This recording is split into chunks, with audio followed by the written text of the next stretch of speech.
Hey there, Buffs fans, and welcome back to another edition of Skull Buff Sports Live. I'm Terris Harris, and to my right is Logan Benson. We love to be back here. It's the end of the week, and we're here to kick your weekend off on the right foot. And without further ado, let's get this show on the road, baby. The Buffs headed into Saturday last week as an overwhelming underdog away in Oregon. They were already down their star player Travis Hunter, a piece that Coach Prime and both sides of the ball would start missing immediately. Touchdowns started to seep in from the Oregon offense, with the CU defense seemingly letting every pass go through uncontested. When the Buffs won the ball back, they would struggle to gain yardage, having several 3-and-outs before giving it back to the Ducks. Oregon managed to get a couple of trick plays in too, including a lineman rush off a fake punt that went for over 20 yards. Soon the dam broke, with CU letting in countless touchdowns before the game ended. And in the words of Coach Prime, they played like hot garbage, and it was good old-fashioned butt kicking. The Buffs look to keep their head up as they take on USC this weekend. And now here's Trent with an in-depth analysis on the Buffalo offensive line. We have 5 wide empty look for the Buffs. You got 1 way up top, 2, 3, 4, 5 receivers. So you got 5 guys blocking. And if you see here, we'll run it a little bit. He's only got 1 guy short, and that is Jimmy Horn in the slot over here. And what he's going to do is he's going to stop, and it looks like an option route, but he's going to drift outward instead of coming across the middle while everyone else clears out over the top. And what that's going to do is when Shedeur Sanders gets pressured, it's going to make it tough for him to have an outlet to throw the ball to, and instead he's going to have to take the sack because he's in the pocket. So we'll run it a bit. And another thing too, before we run it, is if we look at the Buffs' left tackle, number 69, look at his weight. He's standing super far up while this Oregon defensive end is doing what we call a rip move underneath him. And he's just got total free reign over this play. He's going to totally dictate it. Push 69 back directly into Shedeur. Another thing, too, is Shedeur, instead of sensing that pressure on his left side and possibly kind of rolling out, he's just going to stay flat-footed in this pocket. He's not going to move at all, and it's going to make the day a lot easier for this Oregon DN because he doesn't have to try as hard or to go as far to get the sack because Shedeur's not moving at all. So we'll run it. You see here, he's getting pushed back. And now Jimmy Horn, like I said, instead of him going inside right here, he's kind of drifting out here.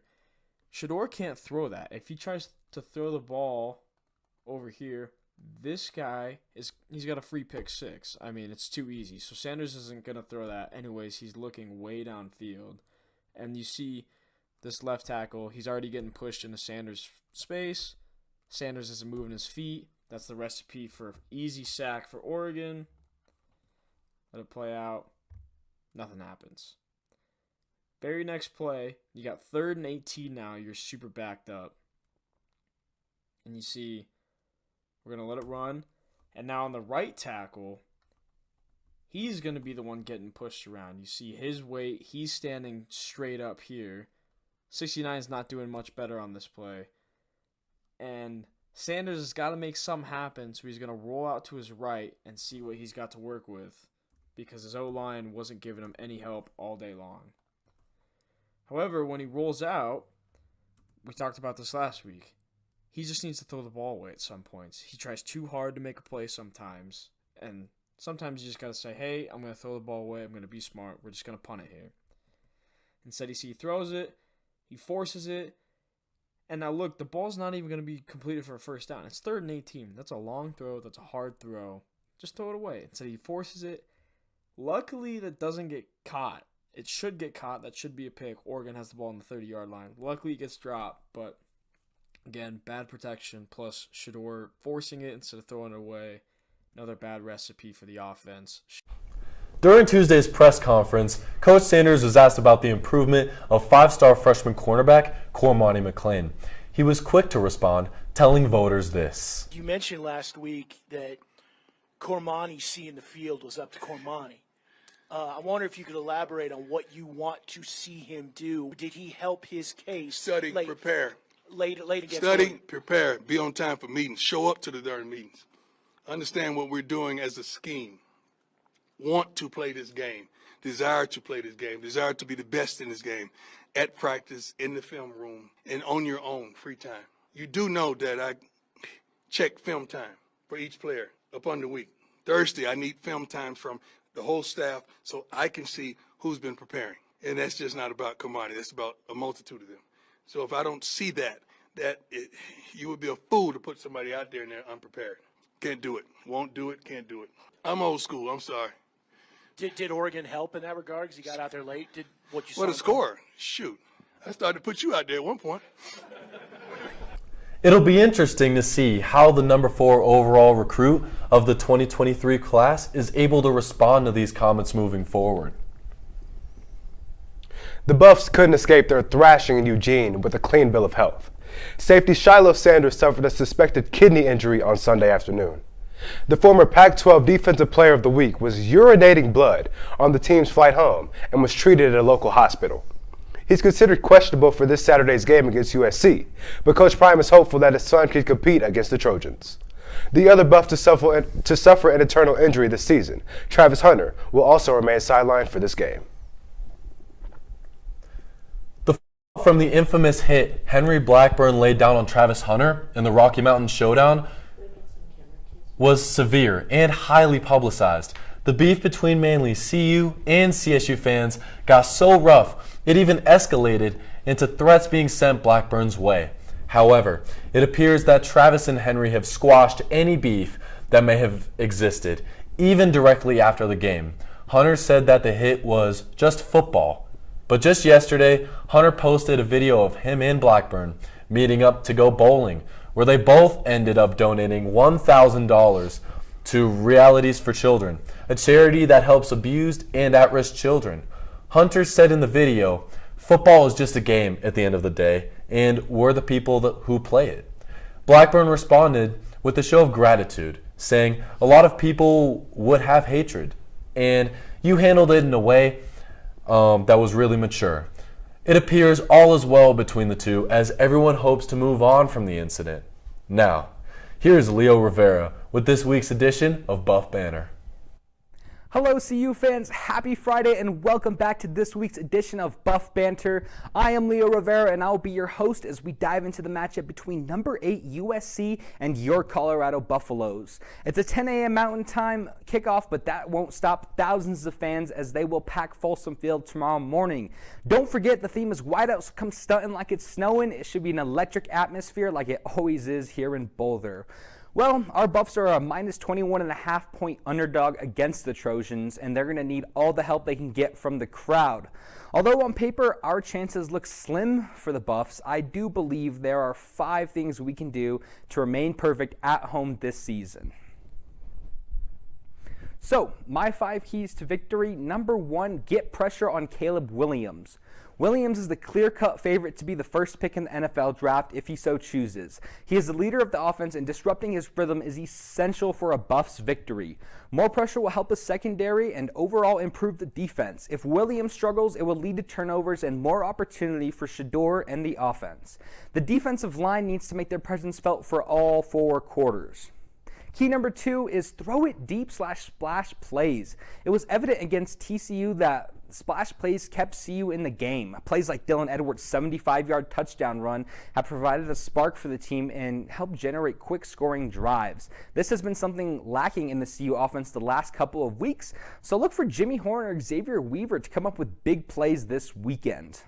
Tip number 3 is move the pocket. Offensive line has struggled, and it's been obvious with the amount of sacks Shedeur has endured this year. Moving the pocket will help keep defenders off Shedeur and give him more time to throw. This can be done with play action or designed rollouts for Sanders, with the trenches piggybacking off of this key.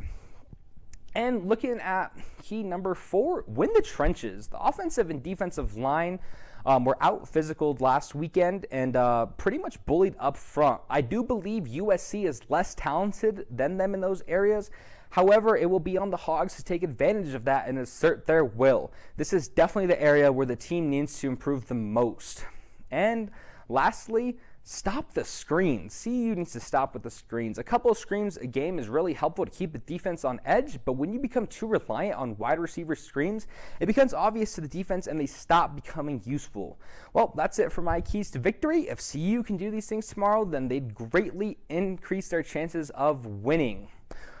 Another storyline embedded into this game is the possibility of Shiloh Sanders taking on former Buffalo Brendan Rice. Rice spent his freshman season with the Buffs before transferring to USC, and for those who don't know, both players' fathers play in the National Football League and are considered the best at their respective positions. Jerry Rice at receiver and Dion Primetime Sanders at corner. Although the Rice versus Sanders rivalry predates myself, it is awesome to watch the new generation of athletes battle it out on the gridiron like their fathers before them. Sanders is the leader in the secondary, while Rice leads his team in receiving touchdowns this year. This is one of the many unique storylines headed into this week's game, and I am super excited to watch them battle it out. Although it was a rough weekend in Colorado, I expect the Buffs to bounce back fully this week, even if that means we just keep the game close. One thing is for sure, Coach Prime will have our boys ready to play, and they will look to upset the Trojans tomorrow. This is all we have for this week in Buff Banter. I'm Leo Rivera. Back to you guys at the desk. Thanks, Leo. That aforementioned matchup between Shiloh Sanders and Brendan Rice perfectly segues us into today's trivia question. Our trivia question is, counting Shiloh and Brendan, how many players in this weekend's matchup had fathers that played in the NFL? The answer will be revealed later on in today's show. The stars will be shining brighter than ever at Folsom Field this weekend. Fox's Big Noon Kickoff is back again to broadcast the Buffs' Saturday morning game against USC, where an unprecedented amount of celebrities are rumored to be in attendance. Among these possible guests include NBA legend LeBron James, alongside his son Bronny, who's a future USC Trojan. And alongside them is rap icons Jay-Z, Snoop Dogg, DJ Khaled, and a returning Lil Wayne, and even award-winning actors Will Ferrell and Matthew McConaughey. According to Coach Prime's interview with Mark Johnson yesterday, this list could be 3 to 4 times bigger than what's available to the public. Also, Fox Sports 1 TV shows Undisputed and Speak were live from Fairfield this morning. The attraction Coach Prime has brought to these Colorado Buffaloes is truly a sight to behold, with all the eyes around college football still locked in on Boulder.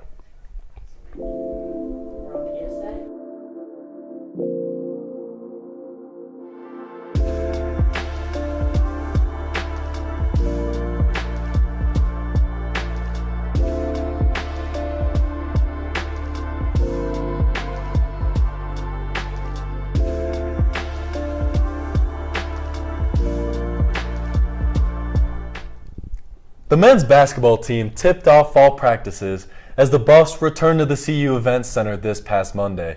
With some new faces being added to an already promising group, Colorado looks to make some noise heading into their last year in the Pac-12.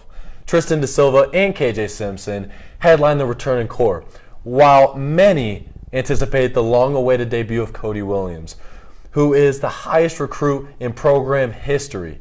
However, our very own Oliver Hayes and Harrison Simeon focused on the huge addition of former TCU big man Eddie Lampkin Jr. on the most recent episode of the SCO Buffs Sportscast. Let's take a peek. He's really toolsy, and I like how we added a guy like Eddie Lampkin that can just be like a rock in the middle of that. A very Tad Boyle-esque player, a guy that can play really hard on defense and on the interior. Because that's something with like Lawson Lovering, who was our starting center last year. He was a pretty good interior defender. Obviously got us a lot of, maybe wasn't the most liked player in the Colorado fan base, but he was an underrated defender on the interior. But I think he really just was a non-factor offensively. He could set screens, maybe get a dunk every now and then, but was pretty much a non-factor. So I think Eddie Lampkin's a guy that, has played at top level college basketball. Obviously, we're moving to the Big 12, so that's going to make things even more difficult after this year. But he was in the Big 12 with TCU. Yeah. No, I'm very excited for Eddie. Hopefully, he comes back next year as a grad student. But he had a minor surgery this offseason. I think it was on his ankle, if I'm not mistaken, because he's had a lingering ankle injury. Yeah, I didn't see him practicing in the first Yeah. practice. I didn't see him. Yeah, he didn't. But no, I'm excited to see how he is because even though I'm not sure if he'll be as big of like a vertical threat as Lawson was as far as being able to contest shots, but he's gonna be able to actually hunker down and kind of hold some of those talented bigger guys on the block a little bit. Because I remember like the game that stood out to me the most with Lawson was the UCLA game. I forget the UCLA's big man. I apologize, but like there were a few times where he put his butt into Lawson and just pushed him right under the hoop, and I was just like, wow. And there were more times throughout the season where you just saw that Lawson was just almost like too skinny, and then other cases maybe too slow on his feet or something, and so that kind of limited his defensive ability as far as outside of blocking shots. So that's where I'm most excited to see Eddie. Like I think the defense will really shape this Colorado team. Yeah, and I'm really interested in that because I think he's going to just bring a lot of toughness and a lot of experience to this team that's really needed it, especially with a player that is going to get a lot of attention as a freshman, as Cody is. The Colorado women's basketball team had its first official practice of the season on Wednesday. The Buffs are a little over a month away from their first game of the season, where they'll face the defending national champion LSU Tigers on November 6th.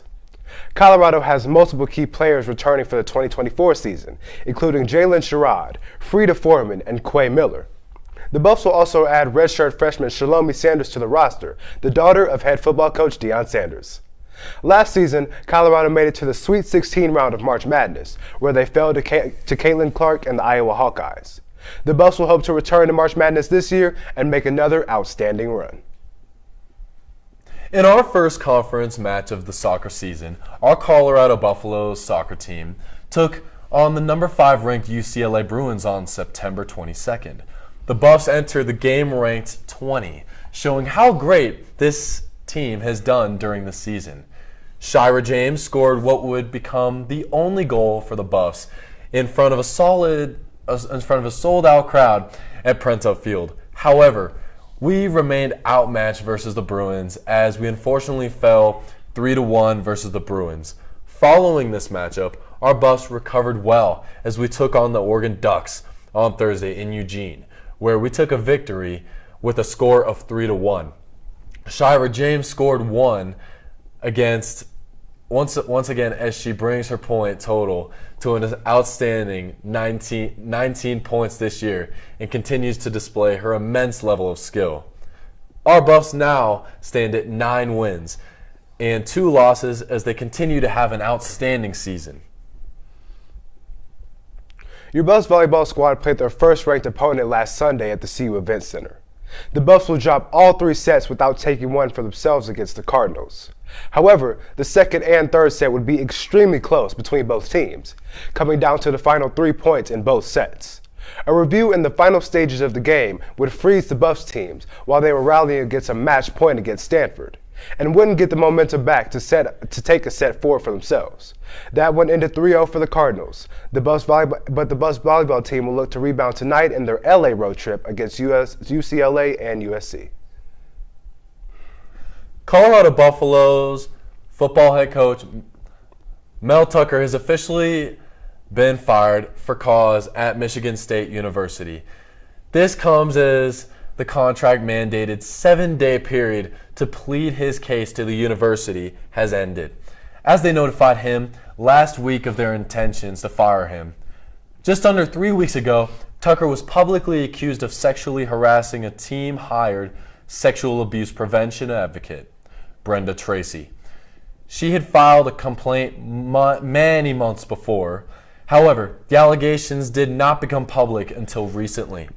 The investigation into the matter by a third-party firm is expected to be resolved soon, as a hearing to dwell out the findings of the investigation is scheduled for next week. However, the situation is far from resolved, as a letter sent to the university by Tucker's attorney requests that the university keep electronic and paper records of all athletic department members in anticipation of litigation. It appears that this unfortunate matter will continue to top headlines for the coming months.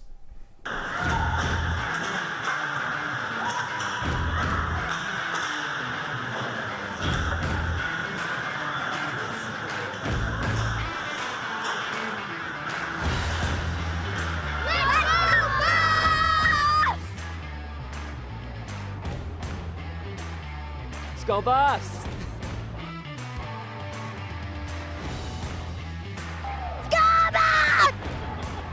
Thank you.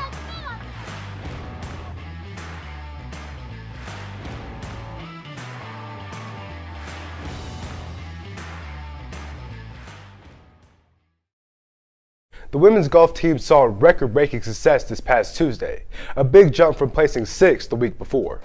Finishing 3rd at the Colonel Wallenberg Ram Classic, the Buffs' 54-hole score was 28 under par. That's the second lowest total in the history of the program, finishing just 2 strokes away from the 2017 record. Tying for runner-up honors, sophomore Morgan Miller and graduate transfer Sabrina Iqbal both finished 12 under par, the two becoming the first pair to finish in the top 3 of this event since 2012. Overall, the Buffs finished at or under par in 11 out of 12 scoring rounds. Head coach Kelly says she is so proud of her team.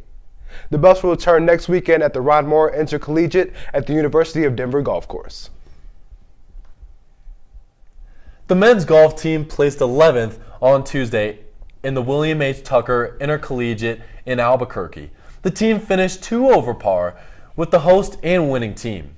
New Mexico finishing 29 under par. The Buffs are looking to do better on home soil as they play in the Mark Simpson Colorado Invitational on Monday and Tuesday. The cross-country team opened up their season in the Virginia Invitational last Saturday. The Buffs finished the race placed 12th of 24 in the men's 8,000 meter with 318 points. The middling performance has pushed the men's team down to number 4 in the Mountain Region rankings. A better finish put CU 9th of 23 with 253 points in the women's 5,000 meter. A standout performance by Emily Covert left her in 5th, 7 seconds behind the race leader.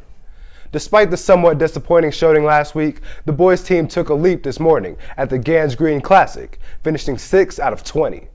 Connor Wingfield finished 15th overall, and a season high for the men's team.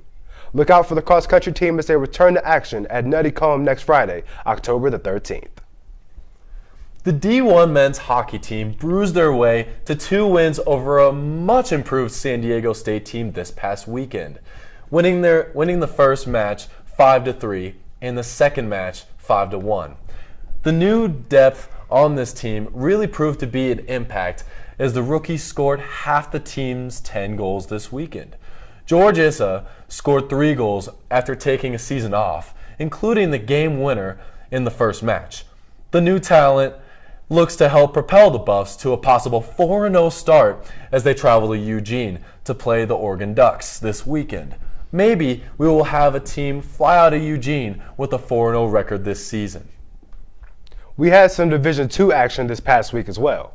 The team kicked off the season here in Boulder at the CU Rec Center, losing both of their games in their 2-game series against the University of Denver. They'll hope to correct their 2-game deficit as they take on Wyoming back at home later today and tomorrow night. The club baseball team kicked off their fall season this past Sunday, steamrolling Wyoming 13-3 and 16-1 in their opening day doubleheader at Scott Carpenter Park. Both games ended in the 5th inning by mercy rule. Center fielder Spencer Kazmarski was a stand in Game 2, coming just a home run away from hitting for the cycle and stealing a base. The black and gold returned to action at Scott Carpenter on October 7th for another doubleheader, this time against the CSU Rams. Who's the biggest Buff fan here? Me! That guy. School bus. Go Buffs, baby! We're all about the Buffs! School bus. They can't contain us. We're the best. We can't be stopped.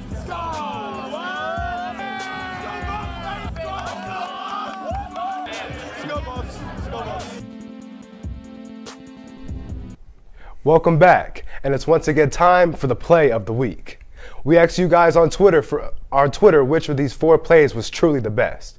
Was it this interception by Jaquez Robinson, the first turnover forced on all season by the Oregon Ducks?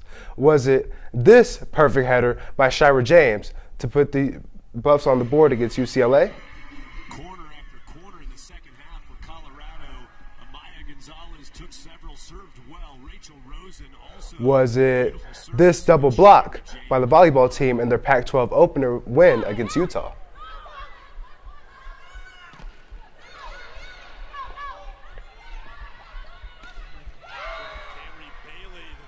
And the Aztecs take control. Or was it this massive hit, courtesy of Luke Gospel, and the D1 hockey team did win over San Diego State?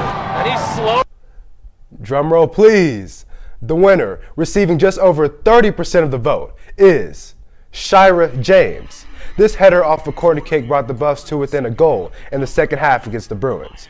And while the team came up just short that night at Princeton, this was James's team-leading eighth goal of the season, with her total now up to 9. What's up, Buff Nation? I'm Zachary Giesenslaw with this week's edition of Rapid Fire. It's a busy weekend for Buff Sports with the main attraction taking place on Saturday morning as men's football takes on USC here at Folsom. Kickoff is at 10 a.m. and we hope to see you there as we take on the Trojans. Getting the action started tonight is women's volleyball as they take on UCLA on the road at 8 p.m. Mountain Time. Continuing their California saga, they'll also face USC on Sunday at 2, so be sure to tune in for your Buffs on the road.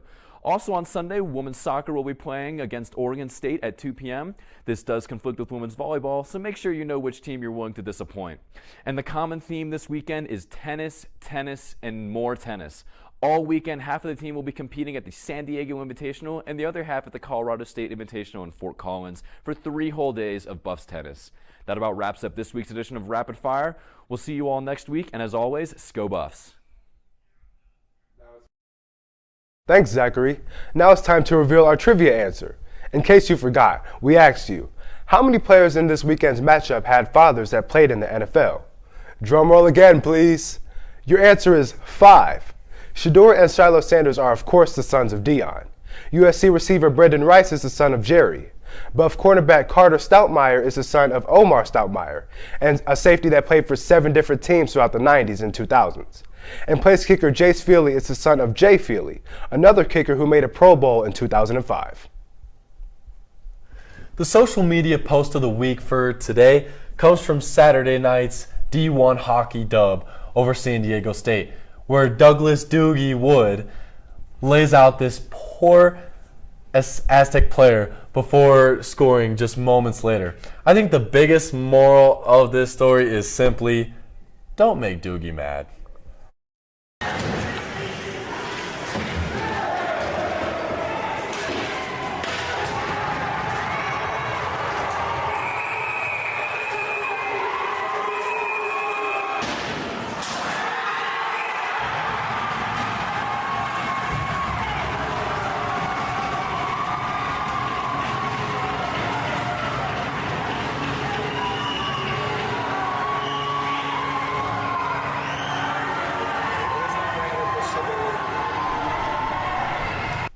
So that's all we have for you this week, Buffs fans. I appreciate you guys staying tuned in and taking the time out of your day to come watch us. And as always, I'm Logan Benson. And I'm Terris Harris. Take care, Buffs.